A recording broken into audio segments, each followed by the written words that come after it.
generation history. So how do we solve this? I'm going to go through this real quickly. Number one, there's 5 things. What we have to do as young people, and even pastors, is we have to cultivate a servant leader attitude. Okay? What I mean by that is serve where you can until God opens the door for you to do what you want to do. So if they ask you to serve in the children's ministry, serve there. Don't be upset because you're not getting your way that you don't do anything in the church. Does that make sense? Joshua served Moses well. And that's why when Moses died, it was natural for him to be the transitional leader, the successor. So have this attitude that they may not understand you guys, but serve faithfully. Pastor, what can I help you with? Can I help you type letters? There's one thing about showing a leader that you want to help him or her versus you want them to help you. Does that make sense? So what can I do? What area of the church do you think, Pastor, I know how to do this well. Can I do this? Or look for an opportunity, look for a ministry that's not in the church. Okay? While you're waiting for them to so there may be a young adults ministry, or there may be a ministry for young boys. Let's start a disciple. Let's start a small group for young guys. Talk about men. Let's talk about, like, for some, there's guys in this room. So, hey, connect with Pastor Amos. He does a lot of stuff with men. So how can we start maybe a 12-week small group for just guys between 12 and 18 or 15 and 21? Create stuff that doesn't exist. I'll do it. And he'll help you. So in other words, great leaders, you don't complain about what's not happening. You make things happen. Can I say that again? You make things happen. Having a servant leader. So let's have a group for women. Let's talk about what it means to be a woman who's in school, who's in college, who's doing ministry, and who's trying to figure out their life. So let's do a 12-week study on that. We have resources for that. I have a girl at our church that leads our life group, how to live a balanced life. So connect with other Converge churches, and you don't have to reinvent the wheel. So start ministry. Is this making sense to you guys? So rather than being frustrated about what the government are doing, let's create another track so that we feel significant and we feel like we're contributing. Because you never know the seed that you sow today, the harvest is going to bring tomorrow. Because leaders don't complain about stuff. They make things happen. How does it sound? So cultivate a servant leader attitude. All right? Number 2, develop loyalty as an attribute.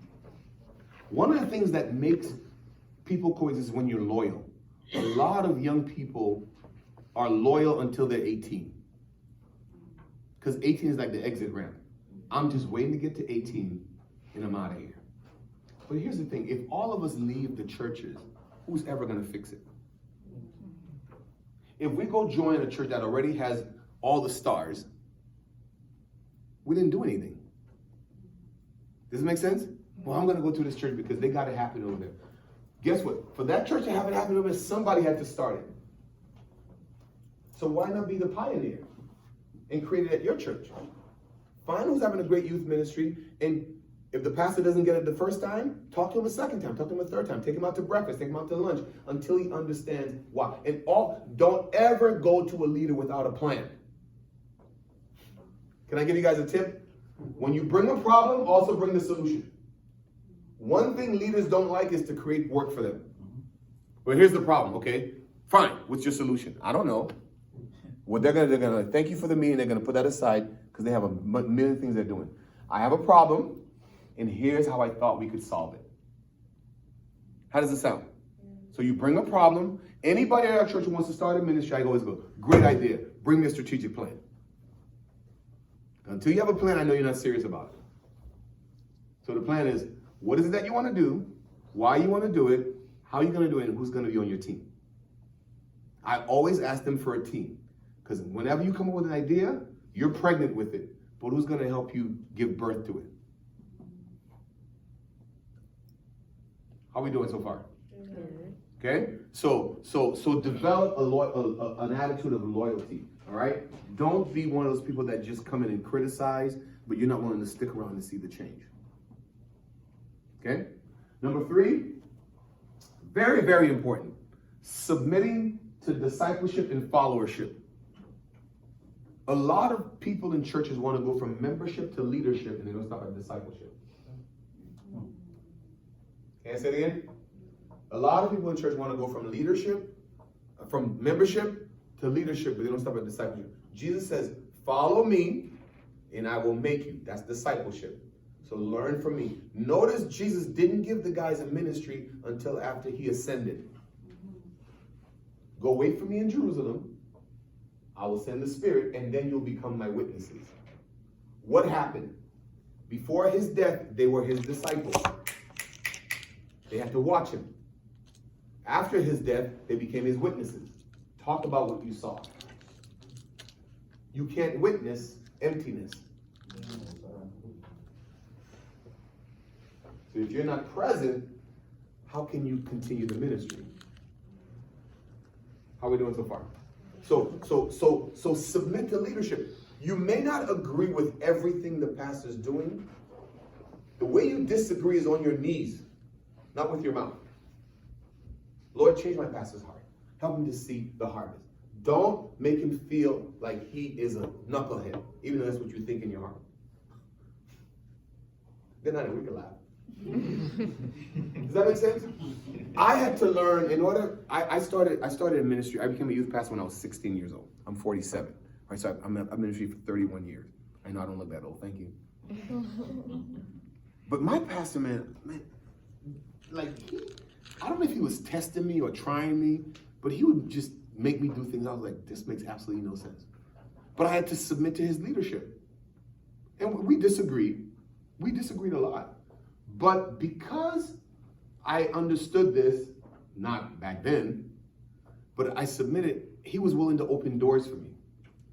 Right? Like the first time I went to Bible college, he ended up getting me the scholarship from someone that paid for my Bible college for 2 years. So, and we didn't agree. And when I was leaving the church to go plant our first church, I thought I left nice, but we didn't talk for almost like 3 or 4 years because he was upset at me. He thought I betrayed him by leaving to go start. But I'm like, you trained me to start a church. You trained me to be a pastor. Now I'm going to go do what you trained me. Now you're upset. Because one thing with Haitian pastors is they train you, but they don't know what you want to leave. It's like, if you ever leave, I'm like, but that's why you trained me, to go reproduce what you taught me. Why are you upset? But I understand he was in his feelings because he wanted me to stay under him forever. But even when I left, I never disrespected him. And we didn't agree. But I always understood I got to submit to him and submit to leadership and honor him. Does that make sense? While you are disagreeing with your leader, don't forget to honor him or her. Because God blesses people who honor leaders. Does that make sense? All right? So followership. Number 4, we're going to get this. Embrace patience. I love this quote by Joyce Meyer. I love it. Look what she said. What did she say? What did she say about patience, Joyce Meyer? Patience. I mean, we don't agree with Joyce Meyer's theology, but sometimes she says some pretty smart things. Right? Patience is not what? The ability to wait, but how you act while you're waiting. Isn't that powerful? Let's say it again. Patience is not the ability to wait, but how you act while you're waiting.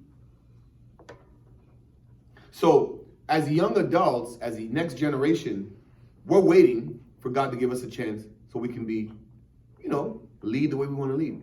But how are we acting while we're waiting? What's our attitude? Are we complaining? Are we bad-mouthing leadership? Because God blesses your attitude. Yeah, God blesses your attitude before he gives you another altitude. Anybody hear what I just said? What I said? God blesses what? Your attitude before he gives you what? Your attitude. If you want to grow, check your attitude. You know why David's brothers couldn't be king? Their heart wasn't right. That's why every time Samuel went to touch one, God said, not this one. Get your hand off that boy. He's not the one. Because why would he do that? When David came to the battlefield with Goliath, what did they do? They're like, where you coming? What you do with the sheep? Get out of here, you little scrub. You little jit. Their heart was not right. They could never slay Goliath, even though they were bigger than their brother. Think about that. They were older than him. They were actually part of Saul's army as enrolled soldiers, but they didn't have the calling to slay the giant because their heart wasn't right. Always remember, God looks at the heart. So if you want God to bless you in ministry, be faithful and be respectful to where you are now. Because whatever you sow is what you're going to reap. If you sow discord in the ministry, even if you become a great leader, guess what? You're going to get payback for the way you treat that pastor. Is this helping you guys? So check your attitude. Be patient. We can have our griping session. We can have our complaining session. But let's make sure at the end of the day, we make sure we're not having a session of division. And number 5, so I can take your questions because we're almost done. Releasing your yes. If you'll say yes to God, you'll say no to yourself. The greatest prayer you can pray is the prayer of yes. Lord, I'm available. How, where, I don't know. But I'm giving you my yes. Samuel had to give God his yes. Isaiah had to give God his yes. Here I am, Lord, send me. I may not know where I'm going, but I'm willing to go. So if I got to clean toilets, okay. If I got to work with kids in the nursery, if I got to help, sing background in the worship team, even though I'm not going to be the worship leader, let me take my time to be, if I got to carry the pastor's bag, got to do whatever I got to do, I'm giving God my yes. Does that make sense? So talk back to me. I went through this real quick because I could develop all these points and teach a whole thing